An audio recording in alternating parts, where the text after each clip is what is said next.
오랜 역사의 밤하늘을 수놓은 무수한 별들처럼 인류의 정신사에는 세상을 바꾼 위대한 사상들이 빛나고 있습니다. 그 중에서도 불교라는 거대한 가르침의 강은 어디에서부터 시작되었을까요? 그 강이 시작된 근원, 즉 부처님 당시 혹은 그 이전의 광활한 인도 대륙에는 과연 어떤 종교와 철학의 씨앗들이 뿌려져 있었을까요? 그리고 그 고대의 사상들은 불교의 탄생에 어떤 자양분이 되었을까요? 오늘 우리는 시간의 강을 거슬러 올라가 불교라는 거대한 나무의 뿌리가 닿아 있는 고대 인도의 정신적 토양을 깊이 탐험해보고자 합니다. 이 지혜의 여정을 함께하며 구독과 좋아요를 눌러주시는 것은 더 많은 분들과 깨달음의 씨앗을 나누는 아름다운 동참이 될 것입니다. 이야기를 듣는 모든 분들의 마음에 평화와 안온이 깃들기를 기원하며 이제 그 신비로운 이야기의 문을 엽니다. 이야기를 시작하기에 앞서 우리는 먼저 인도라는 땅이 가진 독특한 문화적 특성을 이해해야 합니다. 우리가 상상하는 것 이상으로 인도는 거대하고 광막한 대륙입니다. 남북한을 합친 한반도 면적의 23배에 달하는 이 광활한 땅은 그 자체로 하나의 세계와도 같습니다. 이러한 대륙적 스케일은 인도인들의 사유방식에 깊고 넓은 지평을 부여했습니다. 또한 인도는 늘 덥고 습한 아열대성 기후를 지니고 있습니다. 이러한 자연환경은 때로 인간을 외부의 활동보다는 내면의 세계로 침잠하게 만듭니다. 끊임없이 이어지는 더위 속에서 많은 이들이 고요한 명상과 사색을 통해 삶의 위안과 정신의 깊이를 추구하게 된 것은 어쩌면 자연스러운 기결이었을지 모릅니다. 5,000년이 넘는 유구한 역사 속에서 이 넓은 땅에는 실로 다양한 인종들이 자신들의 문화를 쌓아왔습니다. 동쪽 끝의 사람과 서쪽 끝의 사람은 생김새도, 언어도, 생활 방식도 전혀 다릅니다. 제가 잠시 인도에서 생활할 때 동부의 캘커타로 출장을 가면 벵꼬러를 배워야 했고 서부의 뭄바이에서는 마라티어를, 제가 살던 델리에서는 힌디어를 써야 했습니다. 이처럼 수많은 언어와 인종이 공존한다는 것은 곧 인도의 문화가 다양성이라는 하나의 거대한 모자이크와 같음을 의미합니다. 위대한 정신의 모자이크가 시작된 첫 번째 조각은 우리가 세계 4대 문명 중 하나로 배우는 인더스 문명입니다. 지금의 파키스탄 중남부 지역에 해당하는 모헨조다로와 하라파 유적지는 5,000년 전이라고는 믿기지 않는 놀라운 문명의 흔적을 고스란히 간직하고 있습니다. 특히 사막의 모래바람 속에 잠들어 있다가 근대에 이르러 우연히 발견된 모헨조다로는 체계적인 도시 계획의 정수를 보여줍니다. 넓은 길과 좁은 골목이 질서정연하게 구획되어 있고 심지어 길바닥에는 꽃무늬 같은 장식을 새겨 넣었으며 완벽한 하수도 시설까지 갖추고 있었습니다. 가장 놀라운 것은 이 고대의 도시인들이 이미 고도로 발달된 종교 문화를 가지고 있었다는 점입니다. 발굴된 수많은 코끼리, 사자, 양 등의 흙으로 빚은 동물상들은 특정 동물을 숭배했던 토테미즘의 흔적일 수 있습니다. 또한 근엄한 표정으로 긴 수염을 기른 인물상들은 당시 종교 의례를 집전하던 제사장이거나 강력한 통치자의 모습으로 추정됩니다. 그리고 인더스 문명에 종교가 있었다고 확신하게 하는 결정적인 증거는 바로 거대한 공중 목욕탕의 발견입니다. 이곳은 단순히 몸을 씻는 곳이 아니었습니다. 2단으로 구성된 구조는 위층에서 사람들이 의복을 갈아입고 아래층의 탕으로 내려가 몸을 정결히 하도록 설계되었습니다. 이는 수많은 사람들이 종교의식에 참여하기 전 신성한 물로 몸과 마음을 깨끗이 씻는 일종의 재개의식을 치렀음을 강력하게 시사합니다.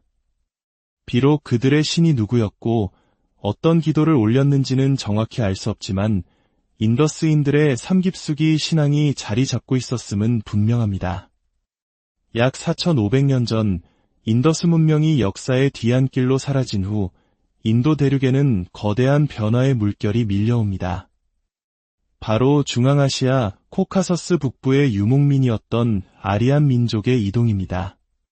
말을 타고 초원을 달리던 이들은 서쪽으로, 더 서쪽으로 나아가다 거대한 히말라야 산맥과 마주하게 됩니다.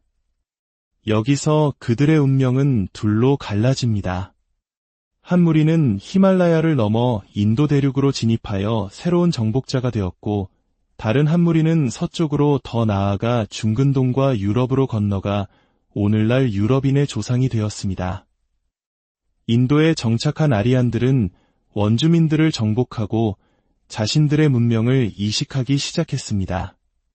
그들의 중심지는 인더스강 유역에서 비옥한 겐지스강 유역으로 서서히 옮겨갔고, 그곳에서 농경과 목축을 기반으로 한 새로운 사회를 건설했습니다. 이 과정에서 상업과 공업이 발달하며 강력한 도시 국가들이 형성되었고, 인도의 정신사 역시 새로운 시대를 맞이하게 됩니다. 바로 베다의 시대입니다. 베다는 고대 인도 아리안들의 종교적 세계관을 담은 성전입니다. 초기의 베다는 자연의 여러 현상들을 신격화한 다신교의 형태를 띱니다. 폭풍을 관장하는 신, 하늘에 떠오르는 태양의 신, 비를 내리는 신 등 무수한 신들이 존재했고, 인간들은 이 절대적인 신들에게 제사를 드림으로써 삶의 행복과 안녕을 보장받을 수 있다고 믿었습니다. 그러나 시간이 흐르면서 인도인들의 사유는 더욱 깊어집니다. 그들은 무수한 신들 너머에 있는 근원적인 존재에 대해 질문하기 시작합니다. 베다 후기에 등장하는 무유찬가는 이러한 철학적 고뇌를 극적으로 보여주는 노래입니다. 그 내용은 대략 이러합니다. 태초에 무도 없었고 유도 없었다. 무엇이 저 허공을 뒤덮었을까? 저 끝없는 깊이를 가진 물은 어떻게 존재하게 되었을까? 이 모든 것을 창조한 그 유일자는 알리라. 그러나 어쩌면 그조차도 모르리라. 마지막에 이 물음표는 실로 거대한 지적 충격입니다. 다신교에서 유일신으로, 그리고 마침내 그 유일신의 존재마저 의심하는 회의주의에 이른 것입니다. 이는 신중심의 세계관에서 인간의 이성이 깨어나고 있음을 알리는 신호탄이었습니다. 하지만 베다 시대의 가장 큰 특징은 복잡하고 정교한 제사의식, 즉 제사만능주의였습니다. 신을 즐겁게 하고 그로부터 복을 얻기 위한 제사가 모든 것의 중심이 되자 그 제사를 독점적으로 집전하는 사제 계급, 즉 브라만의 권위는 하늘을 찌르게 되었습니다. 평범한 인간의 소원을 신에게 전달해주는 중재자로서의 브라만은 마침내 신을 움직일 수 있는 살아있는 신과 같은 존재가 되어버렸습니다. 이러한 제사 중심의 사회와 브라만 계급의 행포는 인도 사회의 깊은 그늘을 드리웠습니다. 훗날 부처님은 바로 이 지점에서 인류 정신사의 위대한 혁명을 일으킵니다. 부처님은 베다의 신 중심적 사고를 정면으로 비판하셨습니다. 만약 인간의 행복과 불행이 모두 신에게 달려있다면 인간은 아무것도 할 필요가 없지 않은가? 자신의 운명을 개척하는 것은 오직 자기 자신일 뿐이다. 또한 부처님은 복잡한 제사의식이 인간 해탈의 본질이 아님을 선언하고 태어날 때부터 정해진다는 사성 계급 제도를 전면으로 부정하셨습니다.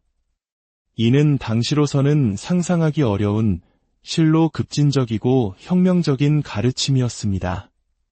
베다의 신화 시대가 깊어갈 무렵 인도에서는 또 다른 위대한 철학의 흐름이 태동하고 있었습니다. 바로 우파니샤드의 철학입니다. 우파니샤드라는 말 자체가 가까이 다가와 앉는다는 의미를 담고 있습니다. 이는 삶의 비밀스러운 의미, 우주의 절대적인 질서, 그리고 나의 삶과 죽음의 문제에 대해 깊은 관심을 가진 구도자들이 히말라야의 깊은 숲속에 은둔하는 현자를 찾아가 그 발치에 앉아 가르침을 듣는 모습을 연상시킵니다. 이 우파니샤드 철학의 핵심은 신에 대한 이야기에서 나에 대한 탐구로의 위대한 전환입니다. 서양 철학사에서 소크라테스가 철학의 관심을 자연에서 인간으로 돌려놓았듯 우파니샤드의 철인들은 인도의 사유를 우주에서 내면으로 가져왔습니다. 그 중심에는 버마이려 사상이 있습니다. 샹딜리아라는 철학자는 우주를 움직이는 근원적인 실체를 브라만이라 불렀고, 개개인의 인간 내면에 존재하는 참된 자아를 아트만이라 불렀습니다. 그리고 그는 위대한 통찰을 선언합니다. 우주의 본체인 브라만과 나의 본질인 아트만은 둘이 아니라 본래 하나이다. 이것은 마치 거대한 바다와 한 방울의 물방울의 관계와 같습니다. 물방울은 바다의 일부이지만 그 한 방울 안에 바다의 모든 속성이 담겨 있습니다. 즉, 나는 우주 속의 한 점이 아니라 한 점 안에 있는 우주 전체라는 놀라운 깨달음입니다. 이 버마이려의 경지를 체득하면 모든 고뇌와 의무는 구름이 걷히고 달이 드러나듯 명료해지며 완전한 해탈에 이른다고 가르쳤습니다. 또 다른 철학자 우달라카는 그의 아들 스베타케투와의 대화를 통해 심오한 진리를 전합니다. 히말라야에서 10수년간 공부하고 돌아와 지식에 대한 자만심으로 가득 찬 아들에게 아버지는 묻습니다. 사랑하는 아들아, 그대는 하나를 암으로써 아직 알려지지 않은 모든 것을 알게 되고 하나를 들음으로써 아직 들리지 않는 모든 것을 듣게 되는 그 가르침에 대해 배운 적이 있느냐? 아들이 그런 가르침은 처음 듣는다며 당황하자 아버지는 차분히 설명합니다. 보아라, 여기 흙으로 만든 밥그릇, 물잔, 항아리가 있다. 모양과 이름은 제각기 다르지만 그 모든 것의 본질은 무엇이냐? 바로 흙이다. 만약 내가 흙이라는 본질을 껴뚫어 안다면 흙으로 만들어진 수천 가지 변형된 모습들은 저절로 알게 되는 것과 같다. 그러면서 우달라카는 이 우주의 가장 근원적인 최초의 존재를 사트, 즉 존재 그 자체라고 부릅니다. 이 사트에서 물이 생겨나고 물에서 음식, 즉 모든 물질적인 것이 생겨났다고 설명합니다. 현상 세계의 다양함에 현혹되지 말고 그 모든 것의 근원인 사트를 통찰할 때 비로소 진리를 알 수 있다는 것입니다. 이러한 우파니샤드의 버마이려나 사트론 같은 사상은 훗날 대승불교의 불이사상, 즉 이것과 저것이 둘이 아니라는 가르침에 깊은 영감을 주었습니다. 불교는 이 둘 아님의 원리를 연기라는 독창적인 관점에서 설명합니다. 이것이 있음으로 저것이 있고 이것이 생겨남으로 저것이 생겨난다. 이것이 없음으로 저것이 없고 이것이 사라짐으로 저것이 사라진다. 세상의 모든 존재는 홀로 존재하지 않으며 무한한 관계의 그물 속에서 서로가 서로를 의지하며 존재한다는 심오한 통찰입니다. 고대 인도의 사상 중에서 불교에 가장 직접적이고 큰 영향을 미친 개념은 바로 윤회입니다. 흥미롭게도 윤회 사상은 불교에서 처음 만들어진 것이 아니라 이미 인도에 널리 퍼져 있던 사상을 불교가 수용하고 발전시킨 것입니다. 고대 인도인들은 사람이 죽으면 야마의 세계, 즉 우리가 염라대왕의 세계로 알고 있는 곳으로 간다고 믿었습니다. 그런데 여기서 그들은 심각한 형이상학적 고민에 빠집니다. 만약 죽은 자들이 모두 그곳으로 가서 영원히 머문다면 그 세계는 상상할 수 없을 정도로 인구 밀도가 높아져 이 세상보다 더 큰 고통의 장소가 되지 않을까요? 또한 그 세계에서의 나는 몇 살의 모습으로 존재하게 될까요? 젊어서 죽은 나의 할아버지와 늙어서 죽은 내가 만난다면 서로를 알아볼 수 있을까요? 이러한 논리적 모순 속에서 인도인들은 하나의 답을 찾아냅니다. 야마의 세계가 끝이 아니라는 것입니다. 그곳에서도 다시 죽음을 맞이하며 그 죽음을 통해 다시 이 세상 어딘가로 태어난다는 생각, 즉 환생과 윤회의 개념이 탄생한 것입니다. 삶과 죽음이 단 한 번으로 끝나지 않고 수레바퀴가 구르듯 끊임없이 반복된다는 이 세계관은 이후 불교의 핵심적인 가르침으로 자리 잡게 됩니다. 불교는 윤회의 고리를 업이라는 개념으로 설명합니다. 내가 지은 행위의 결과에 따라 다음 생의 모습이 결정되며 지옥, 아기, 축생, 아수라, 인간, 천상의 6세계를 끊임없이 돌고 돈다는 것입니다. 이 윤회 사상을 통해 우리는 불교의 가장 심오한 가르침 중 하나인 생사이려, 즉 삶과 죽음이 둘이 아니라는 진리에 다가서게 됩니다. 저 역시 젊은 시절 나고 죽는 것이 어찌 같을 수 있는지 이해하기 어려웠습니다. 태어나는 날과 죽는 날이 분명히 다른데 어떻게 그것이 하나일 수 있을까? 혹시 깨달은 이들의 멋진 말장난은 아닐까 하는 생각마저 했습니다. 하지만 오랜 시간이 지나 어렴풋이나마 깨닫게 된 것이 있습니다. 그것은 바로 나라고 하는 관점의 전환입니다. 정모라고 하는 이 개체적 자아의 입장에서 보면 나의 탄생과 죽음은 세상에서 가장 큰 사건입니다.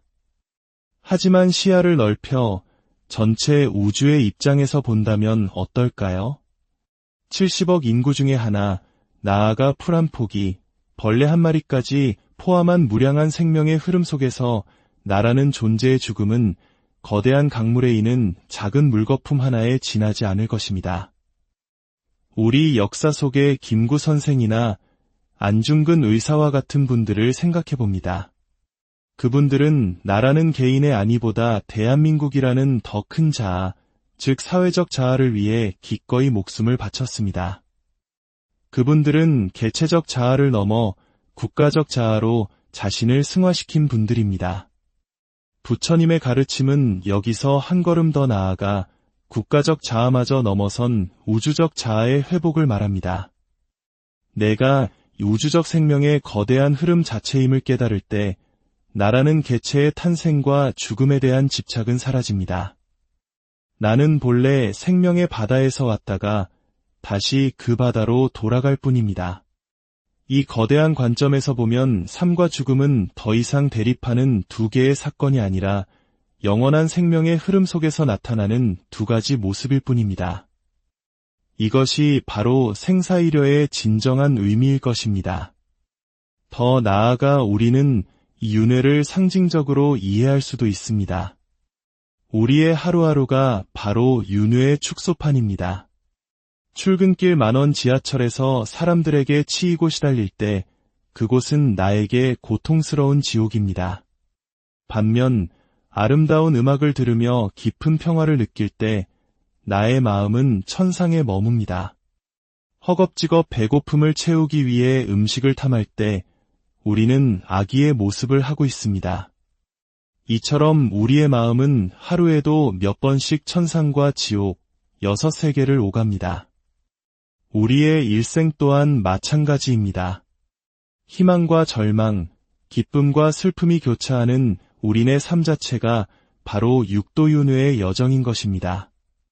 초기 불교의 윤회관이 다소 막연하고 불안정한 내세관을 제시했다면 대승불교에 이르러서는 모든 중생들에게 보다 뚜렷하고 희망적인 내세관이 제시됩니다. 바로 아미타 부처님의 극락정토 신앙입니다. 관무량 수경에는 이 극락정토 신앙이 탄생하게 된 애틋한 배경 이야기가 나옵니다. 마가다국의 왕비였던 위제이 부인은 아들 아자타샤트루가 왕위를 찬탈하기 위해 남편인 빈비사라 왕을 감옥에 가두는 비극을 겪습니다. 아들은 아버지를 굶겨주기로 했고 몰래 음식을 나르던 왕비마저 발각되어 감옥에 갇히는 신세가 됩니다. 깊은 절망 속에서 왕비는 부처님께 눈물로 호소합니다. 세존이시여, 이 고통스러운 세상에 더는 살고 싶지 않습니다. 원컨대 제게 번뇌와 고통이 없는 청정한 세계를 보여주소서. 부처님은 신통력으로 그녀 앞에 고통도 슬픔도 없이 오직 지극한 즐거움만이 가득한 찬란한 세계, 바로 아미타 부처님의 극락세계를 보여주십니다. 그 황홀한 광경에 모든 원한과 미움을 잊은 왕비는 묻습니다. 부처님, 어떻게 하면 저 아름다운 극락세계에 태어날 수 있습니까? 부처님께서는 그 방법을 가르쳐 주십니다. 바로 나무 아미타불이라는 6글자의 명호를 지극정성으로 부르는 염불입니다. 자나깨나 안즈나서나 마음속으로 아미타 부처님을 그리고 입으로 그 이름을 부르면 임종의 순간 아미타 부처님과 여러 성중들이 우리를 맞이하러 그 찬란한 극락세계로 인도한다는 것입니다. 그곳은 칠보로 된 연목과 황금으로 된 땅이 펼쳐져 있고 가로수의 나뭇잎들이 서로 부딪히는 소리마저도 세상에서 가장 아름다운 음악으로 들리는 곳입니다. 그곳에서 우리는 영원한 생명과 지극한 행복 속에서 부처님의 가르침을 배우며 완전한 깨달음을 향해 나아갈 수 있다는 것입니다. 이러한 정토신앙은 특히 전쟁으로 수많은 젊은이들이 목숨을 잃던 통일신라 시대에 우리 민족의 가슴에 깊이 파고들었습니다. 신라의 월명스님은 요절한 누이 동생을 위해 지은 향가 제망매가에서 이렇게 노래했습니다. 삶과 죽음의 길은 여기 있음에 머뭇거리고 나는 간다는 말도 다 못다 이르고 어찌 갑니까? 미타찰에서 만날 나 도닦아 기다리겠노라. 미타찰은 바로 아미타 부처님의 극락정토입니다. 죽음이 끝이 아니라 저 아름다운 세상에서 다시 만날 수 있다는 믿음. 이 희망의 메시지는 죽음의 공포와 이별의 슬픔에 잠긴 수많은 이들에게 큰 위안과 힘이 되어 주었습니다. 오늘 우리는 고대 인도라는 거대한 정신의 대륙을 여행하며 불교의 탄생 배경이 된 다양한 사상들을 살펴보았습니다. 신을 향한 경외심에서 시작하여 인간 내면에 대한 깊은 철학적 탐구로 이어지고 마침내 모든 중생을 구원하고자 하는 자비로운 내세관으로 발전해온 이 장대한 여정은 결국 나는 누구인가, 그리고 우리는 어떻게 살아야 하는가라는 인류의 근원적인 질문에 대한 답을 찾아가는 과정이었습니다. 이 이야기가 여러분 각자의 삶과 내면을 돌아보는 작은 등불이 되기를 바라며 다음 시간에 더욱 흥미로운 이야기로 오랜 역사의 밤하늘을 수놓은 무수한 별들처럼 인류의 정신사에는 세상을 바꾼 위대한 사상들이 빛나고 있습니다. 그 중에서도 불교라는 거대한 가르침의 강은 어디에서부터 시작되었을까요? 그 강이 시작된 근원, 즉 부처님 당시 혹은 그 이전의 광활한 인도 대륙에는 과연 어떤 종교와 철학의 씨앗들이 뿌려져 있었을까요? 그리고 그 고대의 사상들은 불교의 탄생에 어떤 자양분이 되었을까요? 오늘 우리는 시간의 강을 거슬러 올라가 불교라는 거대한 나무의 뿌리가 닿아 있는 고대 인도의 정신적 토양을 깊이 탐험해보고자 합니다. 이 지혜의 여정을 함께하며 구독과 좋아요를 눌러주시는 것은 더 많은 분들과 깨달음의 씨앗을 나누는 아름다운 동참이 될 것입니다. 이야기를 듣는 모든 분들의 마음에 평화와 안온이 깃들기를 기원하며 이제 그 신비로운 이야기의 문을 엽니다. 이야기를 시작하기에 앞서 우리는 먼저 인도라는 땅이 가진 독특한 문화적 특성을 이해해야 합니다. 우리가 상상하는 것 이상으로 인도는 거대하고 광막한 대륙입니다. 남북한을 합친 한반도 면적의 23배에 달하는 이 광활한 땅은 그 자체로 하나의 세계와도 같습니다. 이러한 대륙적 스케일은 인도인들의 사유방식에 깊고 넓은 지평을 부여했습니다. 또한 인도는 늘 덥고 습한 아열대성 기후를 지니고 있습니다. 이러한 자연환경은 때로 인간을 외부의 활동보다는 내면의 세계로 침잠하게 만듭니다. 끊임없이 이어지는 더위 속에서 많은 이들이 고요한 명상과 사색을 통해 삶의 위안과 정신의 깊이를 추구하게 된 것은 어쩌면 자연스러운 기결이었을지 모릅니다. 5,000년이 넘는 유구한 역사 속에서 이 넓은 땅에는 실로 다양한 인종들이 자신들의 문화를 쌓아왔습니다. 동쪽 끝의 사람과 서쪽 끝의 사람은 생김새도, 언어도, 생활 방식도 전혀 다릅니다. 제가 잠시 인도에서 생활할 때 동부의 캘커타로 출장을 가면 벵꼬러를 배워야 했고 서부의 뭄바이에서는 마라티어를, 제가 살던 델리에서는 힌디어를 써야 했습니다. 이처럼 수많은 언어와 인종이 공존한다는 것은 곧 인도의 문화가 다양성이라는 하나의 거대한 모자이크와 같음을 의미합니다. 위대한 정신의 모자이크가 시작된 첫 번째 조각은 우리가 세계 4대 문명 중 하나로 배우는 인더스 문명입니다. 지금의 파키스탄 중남부 지역에 해당하는 모헨조다로와 하라파 유적지는 5,000년 전이라고는 믿기지 않는 놀라운 문명의 흔적을 고스란히 간직하고 있습니다. 특히 사막의 모래바람 속에 잠들어 있다가 근대에 이르러 우연히 발견된 모헨조다로는 체계적인 도시 계획의 정수를 보여줍니다. 넓은 길과 좁은 골목이 질서정연하게 구획되어 있고 심지어 길바닥에는 꽃무늬 같은 장식을 새겨 넣었으며 완벽한 하수도 시설까지 갖추고 있었습니다.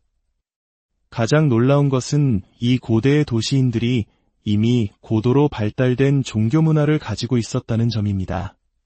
발굴된 수많은 코끼리, 사자, 양 등의 흙으로 빚은 동물상들은 특정 동물을 숭배했던 토테미즘의 흔적일 수 있습니다. 또한 근엄한 표정으로 긴 수염을 기른 인물상들은 당시 종교 의례를 집전하던 제사장이거나 강력한 통치자의 모습으로 추정됩니다. 그리고 인더스 문명에 종교가 있었다고 확신하게 하는 결정적인 증거는 바로 거대한 공중 목욕탕의 발견입니다. 이곳은 단순히 몸을 씻는 곳이 아니었습니다. 2단으로 구성된 구조는 위층에서 사람들이 의복을 갈아입고 아래층의 탕으로 내려가 몸을 정결히 하도록 설계되었습니다. 이는 수많은 사람들이 종교의식에 참여하기 전 신성한 물로 몸과 마음을 깨끗이 씻는 일종의 재개의식을 치렀음을 강력하게 시사합니다. 비록 그들의 신이 누구였고 어떤 기도를 올렸는지는 정확히 알 수 없지만 인더스인들의 삼깁수기 신앙이 자리 잡고 있었음은 분명합니다. 약 4,500년 전 인더스 문명이 역사의 뒤안길로 사라진 후 인도 대륙에는 거대한 변화의 물결이 밀려옵니다. 바로 중앙아시아 코카서스 북부의 유목민이었던 아리안 민족의 이동입니다. 말을 타고 초원을 달리던 이들은 서쪽으로, 더 서쪽으로 나아가다 거대한 히말라야 산맥과 마주하게 됩니다. 여기서 그들의 운명은 둘로 갈라집니다. 한 무리는 히말라야를 넘어 인도 대륙으로 진입하여 새로운 정복자가 되었고, 다른 한 무리는 서쪽으로 더 나아가 중근동과 유럽으로 건너가 오늘날 유럽인의 조상이 되었습니다. 인도에 정착한 아리안들은 원주민들을 정복하고 자신들의 문명을 이식하기 시작했습니다. 그들의 중심지는 인더스강 유역에서 비옥한 겐지스강 유역으로 서서히 옮겨갔고 그곳에서 농경과 목축을 기반으로 한 새로운 사회를 건설했습니다. 이 과정에서 상업과 공업이 발달하며 강력한 도시 국가들이 형성되었고 인도의 정신사 역시 새로운 시대를 맞이하게 됩니다. 바로 베다의 시대입니다. 베다는 고대 인도 아리안들의 종교적 세계관을 담은 성전입니다. 초기의 베다는 자연의 여러 현상들을 신격화한 다신교의 형태를 띱니다. 폭풍을 관장하는 신, 하늘에 떠오르는 태양의 신, 비를 내리는 신 등 무수한 신들이 존재했고 인간들은 이 절대적인 신들에게 제사를 드림으로써 삶의 행복과 안녕을 보장받을 수 있다고 믿었습니다. 그러나 시간이 흐르면서 인도인들의 사유는 더욱 깊어집니다. 그들은 무수한 신들 너머에 있는 근원적인 존재에 대해 질문하기 시작합니다. 베다 후기에 등장하는 무유찬가는 이러한 철학적 고뇌를 극적으로 보여주는 노래입니다. 그 내용은 대략 이러합니다. 태초에 무도 없었고 유도 없었다. 무엇이 저 허공을 뒤덮었을까? 저 끝없는 깊이를 가진 물은 어떻게 존재하게 되었을까? 이 모든 것을 창조한 그 유일자는 알리라. 그러나 어쩌면 그조차도 모르리라. 마지막에 이 물음표는 실로 거대한 지적 충격입니다. 다신교에서 유일신으로 그리고 마침내 그 유일신의 존재마저 의심하는 회의주의에 이른 것입니다. 이는 신중심의 세계관에서 인간의 이성이 깨어나고 있음을 알리는 신호탄이었습니다. 하지만 베다 시대의 가장 큰 특징은 복잡하고 정교한 제사의식, 즉 제사만능주의였습니다. 신을 즐겁게 하고 그로부터 복을 얻기 위한 제사가 모든 것의 중심이 되자 그 제사를 독점적으로 집전하는 사제 계급, 즉 브라만의 권위는 하늘을 찌르게 되었습니다. 평범한 인간의 소원을 신에게 전달해주는 중재자로서의 브라만은 마침내 신을 움직일 수 있는 살아있는 신과 같은 존재가 되어버렸습니다. 이러한 제사 중심의 사회와 브라만 계급의 행포는 인도 사회에 깊은 그늘을 드리웠습니다. 훗날 부처님은 바로 이 지점에서 인류 정신사에 위대한 혁명을 일으킵니다. 부처님은 베다의 신 중심적 사고를 정면으로 비판하셨습니다. 만약 인간의 행복과 불행이 모두 신에게 달려있다면 인간은 아무것도 할 필요가 없지 않은가. 자신의 운명을 개척하는 것은 오직 자기 자신일 뿐이다. 또한 부처님은 복잡한 제사의식이 인간 해탈의 본질이 아님을 선언하고 태어날 때부터 정해진다는 사성 계급 제도를 전면으로 부정하셨습니다. 이는 당시로서는 상상하기 어려운 실로 급진적이고 혁명적인 가르침이었습니다. 베다의 신화 시대가 깊어갈 무렵 인도에서는 또 다른 위대한 철학의 흐름이 태동하고 있었습니다. 바로 우파니샤드의 철학입니다. 우파니샤드라는 말 자체가 가까이 다가와 앉는다는 의미를 담고 있습니다. 이는 삶의 비밀스러운 의미, 우주의 절대적인 질서, 그리고 나의 삶과 죽음의 문제에 대해 깊은 관심을 가진 구도자들이 히말라야의 깊은 숲속에 은둔하는 현자를 찾아가 그 발치에 앉아 가르침을 듣는 모습을 연상시킵니다. 이 우파니샤드 철학의 핵심은 신에 대한 이야기에서 나에 대한 탐구로의 위대한 전환입니다. 서양 철학사에서 소크라테스가 철학의 관심을 자연에서 인간으로 돌려놓았듯 우파니샤드의 철인들은 인도의 사유를 우주에서 내면으로 가져왔습니다.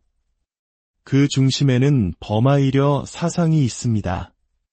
샹딜리아라는 철학자는 우주를 움직이는 근원적인 실체를 브라만이라 불렀고 개개인의 인간 내면에 존재하는 참된 자아를 아트만이라 불렀습니다.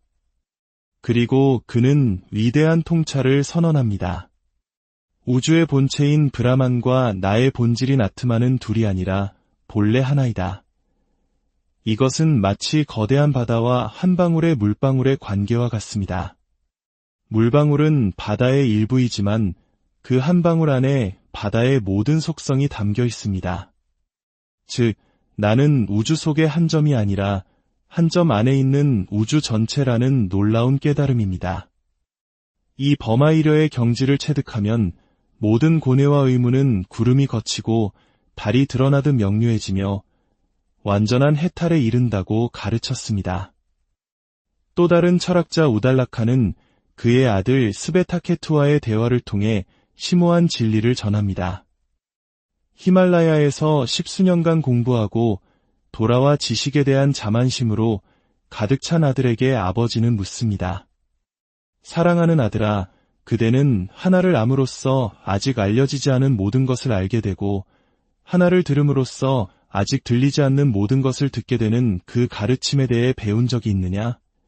아들이 그런 가르침은 처음 듣는다며 당황하자 아버지는 차분히 설명합니다. 보아라, 여기 흙으로 만든 밥그릇, 물잔, 항아리가 있다. 모양과 이름은 제각기 다르지만 그 모든 것의 본질은 무엇이냐? 바로 흙이다. 만약 내가 흙이라는 본질을 껴뚫어 안다면 흙으로 만들어진 수천 가지 변형된 모습들은 저절로 알게 되는 것과 같다. 그러면서 우달라카는 이 우주의 가장 근원적인 최초의 존재를 사트, 즉 존재 그 자체라고 부릅니다. 이 사트에서 물이 생겨나고 물에서 음식, 즉 모든 물질적인 것이 생겨났다고 설명합니다. 현상 세계의 다양함에 현혹되지 말고 그 모든 것의 근원인 사트를 통찰할 때 비로소 진리를 알 수 있다는 것입니다. 이러한 우파니샤드의 버마이려나 사트론 같은 사상은 훗날 대승불교의 불이사상, 즉 이것과 저것이 둘이 아니라는 가르침에 깊은 영감을 주었습니다. 불교는 이 둘 아님의 원리를 연기라는 독창적인 관점에서 설명합니다. 이것이 있음으로 저것이 있고 이것이 생겨남으로 저것이 생겨난다. 이것이 없음으로 저것이 없고 이것이 사라짐으로 저것이 사라진다. 세상의 모든 존재는 홀로 존재하지 않으며 무한한 관계의 그물 속에서 서로가 서로를 의지하며 존재한다는 심오한 통찰입니다. 고대 인도의 사상 중에서 불교에 가장 직접적이고 큰 영향을 미친 개념은 바로 윤회입니다.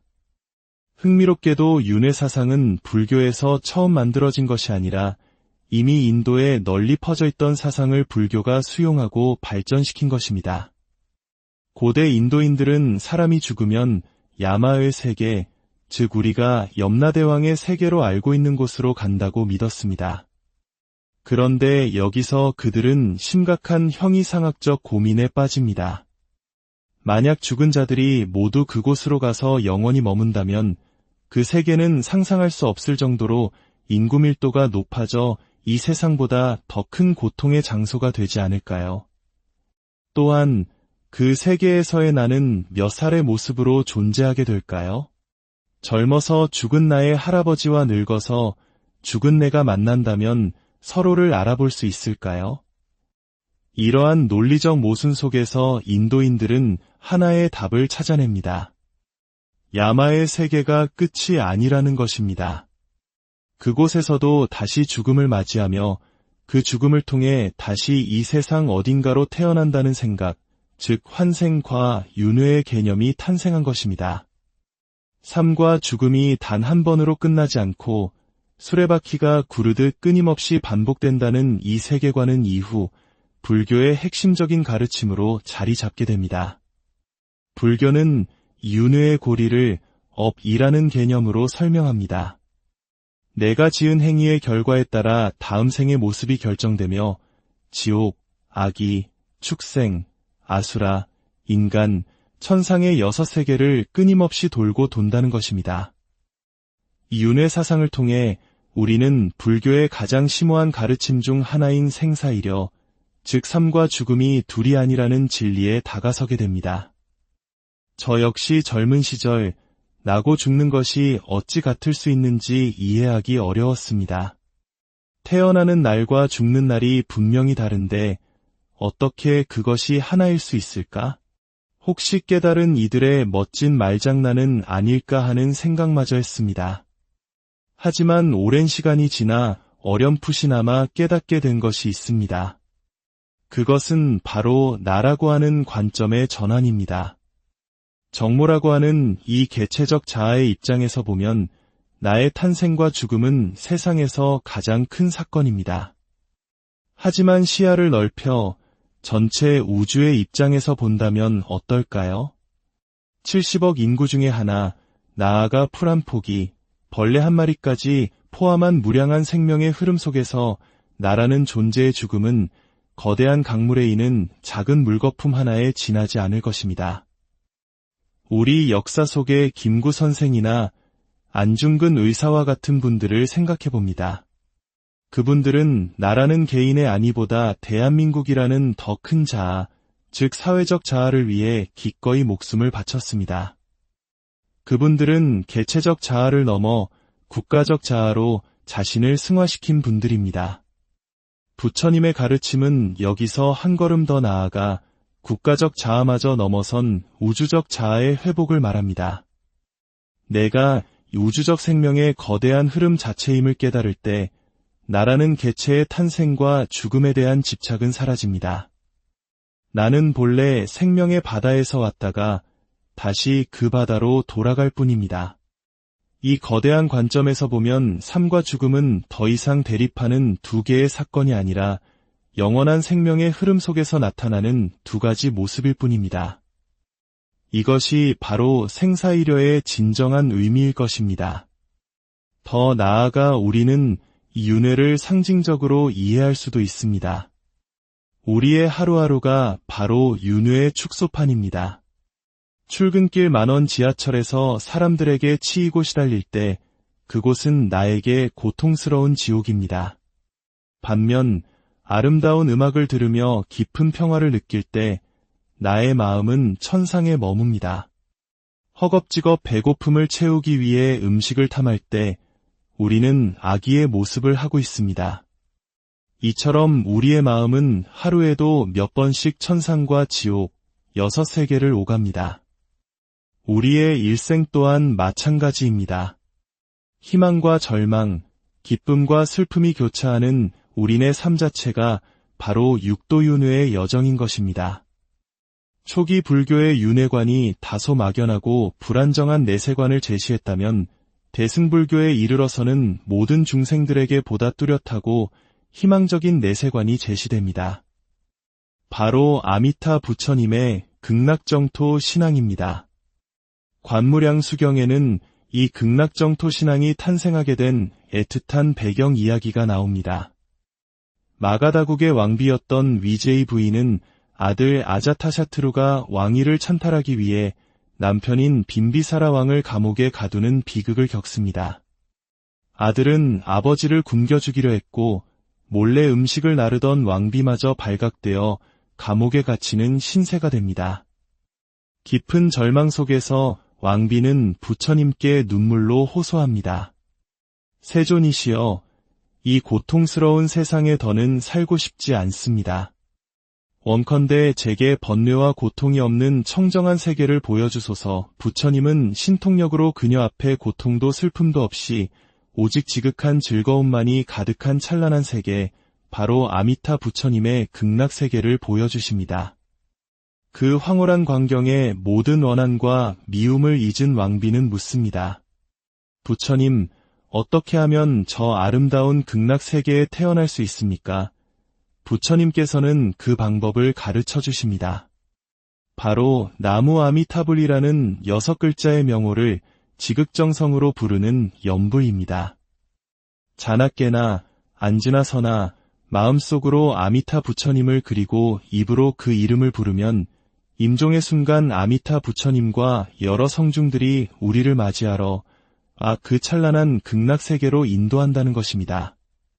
그곳은 칠보로 된 연목과 황금으로 된 땅이 펼쳐져 있고 가로수의 나뭇잎들이 서로 부딪히는 소리마저도 세상에서 가장 아름다운 음악으로 들리는 곳입니다. 그곳에서 우리는 영원한 생명과 지극한 행복 속에서 부처님의 가르침을 배우며 완전한 깨달음을 향해 나아갈 수 있다는 것입니다. 이러한 정토신앙은 특히 전쟁으로 수많은 젊은이들이 목숨을 잃던 통일신라 시대에 우리 민족의 가슴에 깊이 파고들었습니다. 신라의 월명스님은 요절한 누이 동생을 위해 지은 향가 제망매가에서 이렇게 노래했습니다. 삶과 죽음의 길은 여기 있음에 머뭇거리고 나는 간다는 말도 다 못다 이르고 어찌 갑니까? 미타찰에서 만날 나 도닦아 기다리겠노라. 미타찰은 바로 아미타 부처님의 극락정토입니다. 죽음이 끝이 아니라 저 아름다운 세상에서 다시 만날 수 있다는 믿음. 이 희망의 메시지는 죽음의 공포와 이별의 슬픔에 잠긴 수많은 이들에게 큰 위안과 힘이 되어 주었습니다. 오늘 우리는 고대 인도라는 거대한 정신의 대륙을 여행하며 불교의 탄생 배경이 된 다양한 사상들을 살펴보았습니다. 신을 향한 경외심에서 시작하여 인간 내면에 대한 깊은 철학적 탐구로 이어지고 마침내 모든 중생을 구원하고자 하는 자비로운 내세관으로 발전해온 이 장대한 여정은 결국 나는 누구인가, 그리고 우리는 어떻게 살아야 하는가라는 인류의 근원적인 질문에 대한 답을 찾아가는 과정이었습니다. 이 이야기가 여러분 각자의 삶과 내면을 돌아보는 작은 등불이 되기를 바라며 다음 시간에 더욱 흥미로운 이야기로 오랜 역사의 밤하늘을 수놓은 무수한 별들처럼 인류의 정신사에는 세상을 바꾼 위대한 사상들이 빛나고 있습니다. 그 중에서도 불교라는 거대한 가르침의 강은 어디에서부터 시작되었을까요? 그 강이 시작된 근원, 즉 부처님 당시 혹은 그 이전의 광활한 인도 대륙에는 과연 어떤 종교와 철학의 씨앗들이 뿌려져 있었을까요? 그리고 그 고대의 사상들은 불교의 탄생에 어떤 자양분이 되었을까요? 오늘 우리는 시간의 강을 거슬러 올라가 불교라는 거대한 나무의 뿌리가 닿아 있는 고대 인도의 정신적 토양을 깊이 탐험해보고자 합니다. 이 지혜의 여정을 함께하며 구독과 좋아요를 눌러주시는 것은 더 많은 분들과 깨달음의 씨앗을 나누는 아름다운 동참이 될 것입니다. 이야기를 듣는 모든 분들의 마음에 평화와 안온이 깃들기를 기원하며 이제 그 신비로운 이야기의 문을 엽니다. 이야기를 시작하기에 앞서 우리는 먼저 인도라는 땅이 가진 독특한 문화적 특성을 이해해야 합니다. 우리가 상상하는 것 이상으로 인도는 거대하고 광막한 대륙입니다. 남북한을 합친 한반도 면적의 23배에 달하는 이 광활한 땅은 그 자체로 하나의 세계와도 같습니다. 이러한 대륙적 스케일은 인도인들의 사유방식에 깊고 넓은 지평을 부여했습니다. 또한 인도는 늘 덥고 습한 아열대성 기후를 지니고 있습니다. 이러한 자연환경은 때로 인간을 외부의 활동보다는 내면의 세계로 침잠하게 만듭니다. 끊임없이 이어지는 더위 속에서 많은 이들이 고요한 명상과 사색을 통해 삶의 위안과 정신의 깊이를 추구하게 된 것은 어쩌면 자연스러운 기결이었을지 모릅니다. 5,000년이 넘는 유구한 역사 속에서 이 넓은 땅에는 실로 다양한 인종들이 자신들의 문화를 쌓아왔습니다. 동쪽 끝의 사람과 서쪽 끝의 사람은 생김새도, 언어도, 생활 방식도 전혀 다릅니다. 제가 잠시 인도에서 생활할 때 동부의 캘커타로 출장을 가면 벵꼬러를 배워야 했고 서부의 뭄바이에서는 마라티어를, 제가 살던 델리에서는 힌디어를 써야 했습니다.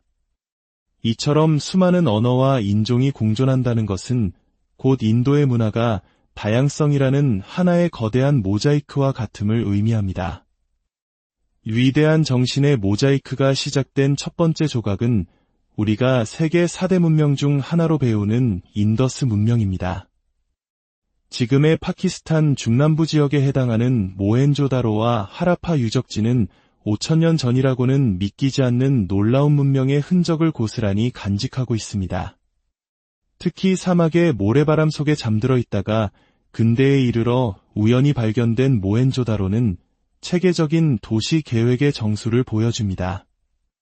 넓은 길과 좁은 골목이 질서정연하게 구획되어 있고 심지어 길바닥에는 꽃무늬 같은 장식을 새겨 넣었으며 완벽한 하수도 시설까지 갖추고 있었습니다. 가장 놀라운 것은 이 고대의 도시인들이 이미 고도로 발달된 종교 문화를 가지고 있었다는 점입니다. 발굴된 수많은 코끼리, 사자, 양 등의 흙으로 빚은 동물상들은 특정 동물을 숭배했던 토테미즘의 흔적일 수 있습니다. 또한 근엄한 표정으로 긴 수염을 기른 인물상들은 당시 종교 의례를 집전하던 제사장이거나 강력한 통치자의 모습으로 추정됩니다. 그리고 인더스 문명에 종교가 있었다고 확신하게 하는 결정적인 증거는 바로 거대한 공중 목욕탕의 발견입니다. 이곳은 단순히 몸을 씻는 곳이 아니었습니다. 2단으로 구성된 구조는 위층에서 사람들이 의복을 갈아입고 아래층의 탕으로 내려가 몸을 정결히 하도록 설계되었습니다. 이는 수많은 사람들이 종교의식에 참여하기 전 신성한 물로 몸과 마음을 깨끗이 씻는 일종의 재개의식을 치렀음을 강력하게 시사합니다. 비록 그들의 신이 누구였고 어떤 기도를 올렸는지는 정확히 알 수 없지만 인더스인들의 삼깁수기 신앙이 자리 잡고 있었음은 분명합니다. 약 4,500년 전 인더스 문명이 역사의 뒤안길로 사라진 후 인도 대륙에는 거대한 변화의 물결이 밀려옵니다. 바로 중앙아시아 코카서스 북부의 유목민이었던 아리안 민족의 이동입니다. 말을 타고 초원을 달리던 이들은 서쪽으로, 더 서쪽으로 나아가다 거대한 히말라야 산맥과 마주하게 됩니다. 여기서 그들의 운명은 둘로 갈라집니다. 한 무리는 히말라야를 넘어 인도 대륙으로 진입하여 새로운 정복자가 되었고, 다른 한 무리는 서쪽으로 더 나아가 중근동과 유럽으로 건너가 오늘날 유럽인의 조상이 되었습니다. 인도에 정착한 아리안들은 원주민들을 정복하고 자신들의 문명을 이식하기 시작했습니다. 그들의 중심지는 인더스강 유역에서 비옥한 겐지스강 유역으로 서서히 옮겨갔고 그곳에서 농경과 목축을 기반으로 한 새로운 사회를 건설했습니다. 이 과정에서 상업과 공업이 발달하며 강력한 도시 국가들이 형성되었고 인도의 정신사 역시 새로운 시대를 맞이하게 됩니다. 바로 베다의 시대입니다. 베다는 고대 인도 아리안들의 종교적 세계관을 담은 성전입니다. 초기의 베다는 자연의 여러 현상들을 신격화한 다신교의 형태를 띱니다. 폭풍을 관장하는 신, 하늘에 떠오르는 태양의 신, 비를 내리는 신 등 무수한 신들이 존재했고 인간들은 이 절대적인 신들에게 제사를 드림으로써 삶의 행복과 안녕을 보장받을 수 있다고 믿었습니다. 그러나 시간이 흐르면서 인도인들의 사유는 더욱 깊어집니다. 그들은 무수한 신들 너머에 있는 근원적인 존재에 대해 질문하기 시작합니다. 베다 후기에 등장하는 무유찬가는 이러한 철학적 고뇌를 극적으로 보여주는 노래입니다. 그 내용은 대략 이러합니다. 태초에 무도 없었고 유도 없었다. 무엇이 저 허공을 뒤덮었을까? 저 끝없는 깊이를 가진 물은 어떻게 존재하게 되었을까? 이 모든 것을 창조한 그 유일자는 알리라. 그러나 어쩌면 그조차도 모르리라. 마지막에 이 물음표는 실로 거대한 지적 충격입니다. 다신교에서 유일신으로 그리고 마침내 그 유일신의 존재마저 의심하는 회의주의에 이른 것입니다. 이는 신중심의 세계관에서 인간의 이성이 깨어나고 있음을 알리는 신호탄이었습니다. 하지만 베다 시대의 가장 큰 특징은 복잡하고 정교한 제사의식, 즉 제사만능주의였습니다.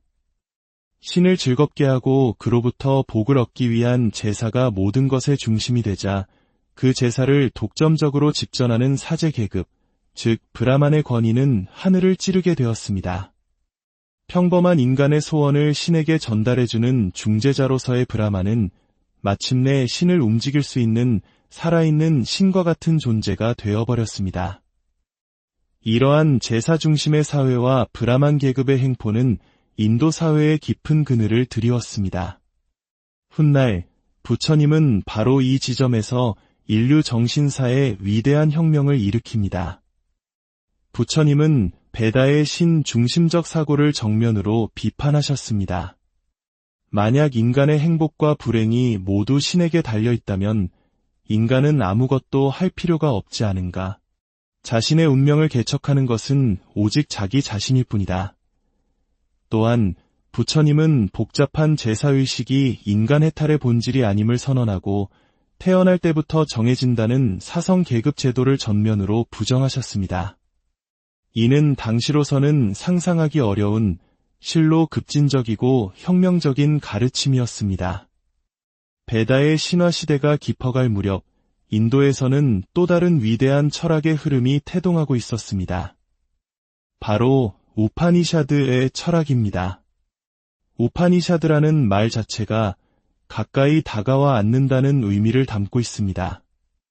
이는 삶의 비밀스러운 의미, 우주의 절대적인 질서, 그리고 나의 삶과 죽음의 문제에 대해 깊은 관심을 가진 구도자들이 히말라야의 깊은 숲속에 은둔하는 현자를 찾아가 그 발치에 앉아 가르침을 듣는 모습을 연상시킵니다. 이 우파니샤드 철학의 핵심은 신에 대한 이야기에서 나에 대한 탐구로의 위대한 전환입니다. 서양 철학사에서 소크라테스가 철학의 관심을 자연에서 인간으로 돌려놓았듯 우파니샤드의 철인들은 인도의 사유를 우주에서 내면으로 가져왔습니다. 그 중심에는 버마이려 사상이 있습니다. 샹딜리아라는 철학자는 우주를 움직이는 근원적인 실체를 브라만이라 불렀고 개개인의 인간 내면에 존재하는 참된 자아를 아트만이라 불렀습니다.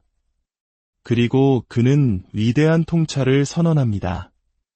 우주의 본체인 브라만과 나의 본질인 아트만은 둘이 아니라 본래 하나이다. 이것은 마치 거대한 바다와 한 방울의 물방울의 관계와 같습니다. 물방울은 바다의 일부이지만 그 한 방울 안에 바다의 모든 속성이 담겨 있습니다. 즉, 나는 우주 속의 한 점이 아니라 한 점 안에 있는 우주 전체라는 놀라운 깨달음입니다. 이 범하이려의 경지를 체득하면 모든 고뇌와 의무는 구름이 걷히고 달이 드러나듯 명료해지며 완전한 해탈에 이른다고 가르쳤습니다. 또 다른 철학자 우달라카는 그의 아들 스베타케투와의 대화를 통해 심오한 진리를 전합니다. 히말라야에서 10수년간 공부하고 돌아와 지식에 대한 자만심으로 가득 찬 아들에게 아버지는 묻습니다. 사랑하는 아들아, 그대는 하나를 암으로써 아직 알려지지 않은 모든 것을 알게 되고 하나를 들음으로써 아직 들리지 않는 모든 것을 듣게 되는 그 가르침에 대해 배운 적이 있느냐? 아들이 그런 가르침은 처음 듣는다며 당황하자 아버지는 차분히 설명합니다. 보아라, 여기 흙으로 만든 밥그릇, 물잔, 항아리가 있다. 모양과 이름은 제각기 다르지만 그 모든 것의 본질은 무엇이냐? 바로 흙이다. 만약 내가 흙이라는 본질을 껴뚫어 안다면 흙으로 만들어진 수천 가지 변형된 모습들은 저절로 알게 되는 것과 같다. 그러면서 우달라카는 이 우주의 가장 근원적인 최초의 존재를 사트, 즉 존재 그 자체라고 부릅니다. 이 사트에서 물이 생겨나고 물에서 음식, 즉 모든 물질적인 것이 생겨났다고 설명합니다. 현상 세계의 다양함에 현혹되지 말고 그 모든 것의 근원인 사트를 통찰할 때 비로소 진리를 알 수 있다는 것입니다. 이러한 우파니샤드의 범하이려나 사트론 같은 사상은 훗날 대승불교의 불이사상, 즉 이것과 저것이 둘이 아니라는 가르침에 깊은 영감을 주었습니다. 불교는 이 둘 아님의 원리를 연기라는 독창적인 관점에서 설명합니다. 이것이 있음으로 저것이 있고 이것이 생겨남으로 저것이 생겨난다. 이것이 없음으로 저것이 없고 이것이 사라짐으로 저것이 사라진다. 세상의 모든 존재는 홀로 존재하지 않으며 무한한 관계의 그물 속에서 서로가 서로를 의지하며 존재한다는 심오한 통찰입니다. 고대 인도의 사상 중에서 불교에 가장 직접적이고 큰 영향을 미친 개념은 바로 윤회입니다. 흥미롭게도 윤회 사상은 불교에서 처음 만들어진 것이 아니라 이미 인도에 널리 퍼져 있던 사상을 불교가 수용하고 발전시킨 것입니다. 고대 인도인들은 사람이 죽으면 야마의 세계, 즉 우리가 염라대왕의 세계로 알고 있는 곳으로 간다고 믿었습니다. 그런데 여기서 그들은 심각한 형이상학적 고민에 빠집니다. 만약 죽은 자들이 모두 그곳으로 가서 영원히 머문다면 그 세계는 상상할 수 없을 정도로 인구 밀도가 높아져 이 세상보다 더 큰 고통의 장소가 되지 않을까요? 또한 그 세계에서의 나는 몇 살의 모습으로 존재하게 될까요? 젊어서 죽은 나의 할아버지와 늙어서 죽은 내가 만난다면 서로를 알아볼 수 있을까요? 이러한 논리적 모순 속에서 인도인들은 하나의 답을 찾아냅니다. 야마의 세계가 끝이 아니라는 것입니다. 그곳에서도 다시 죽음을 맞이하며 그 죽음을 통해 다시 이 세상 어딘가로 태어난다는 생각, 즉 환생과 윤회의 개념이 탄생한 것입니다. 삶과 죽음이 단 한 번으로 끝나지 않고 수레바퀴가 구르듯 끊임없이 반복된다는 이 세계관은 이후 불교의 핵심적인 가르침으로 자리 잡게 됩니다. 불교는 윤회의 고리를 업이라는 개념으로 설명합니다. 내가 지은 행위의 결과에 따라 다음 생의 모습이 결정되며 지옥, 악이, 축생, 아수라, 인간, 천상의 6세계를 끊임없이 돌고 돈다는 것입니다. 이 윤회 사상을 통해 우리는 불교의 가장 심오한 가르침 중 하나인 생사이려, 즉 삶과 죽음이 둘이 아니라는 진리에 다가서게 됩니다.